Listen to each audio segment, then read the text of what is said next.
കെപിസിസിയുടെ protocol circular വിജയം കണ്ടു. Circular ഇറങ്ങിയതിനു ശേഷം നടന്ന വലിയ പരിപാടിയിൽ കഴിഞ്ഞ കാലങ്ങളിലേതുപോലെയുള്ള ഇടി ഉണ്ടായില്ല. സേവാദൾ വോളണ്ടിയർമാരുടെ നിർദ്ദേശങ്ങൾ നേതാക്കന്മാരും പ്രവർത്തകരും ഒരു പരിധിവരെ അംഗീകരിച്ചു. പ്രകടനത്തിൽ മാത്രമല്ല, പരിപാടി നടന്ന വേദിയിലും നിർദ്ദേശങ്ങൾ പാലിക്കപ്പെട്ടു.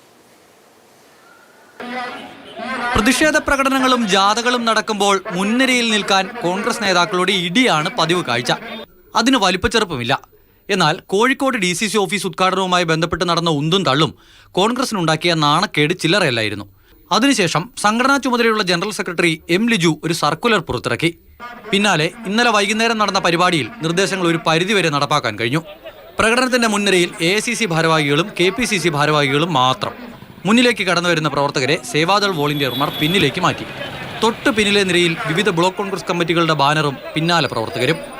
ദീപാദാസ് മുൻഷിയും റാലിയിലേക്ക് എത്തിയപ്പോൾ സംഘടനാ ചുമതലയുള്ള ജനറൽ സെക്രട്ടറി M. ലിജു ഉന്തിനും തള്ളിനും നിൽക്കാതെ പിന്നിലേക്ക് മാറി അച്ചടക്കം കാട്ടി മാതൃകയായി.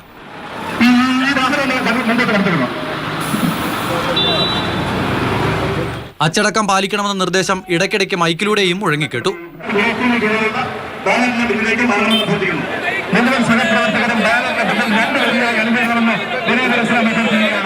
പ്രകടനം പുത്തരിക്കണ്ടത്തെ മൈതാനിയിലേക്ക് എത്തിയപ്പോഴും പ്രോട്ടോകോൾ പാലിക്കപ്പെട്ടു. സ്റ്റേജുകളിൽ നിരത്തിയിട്ട കസേരകളിൽ ആരൊക്കെ ഇരിക്കണമെന്ന് പേപ്പറിൽ എഴുതി ഒട്ടിച്ചിട്ടുണ്ടായിരുന്നു. പേരില്ലാത്തവരെല്ലാം സ്റ്റേജിൽ നിന്നും ഔട്ട്.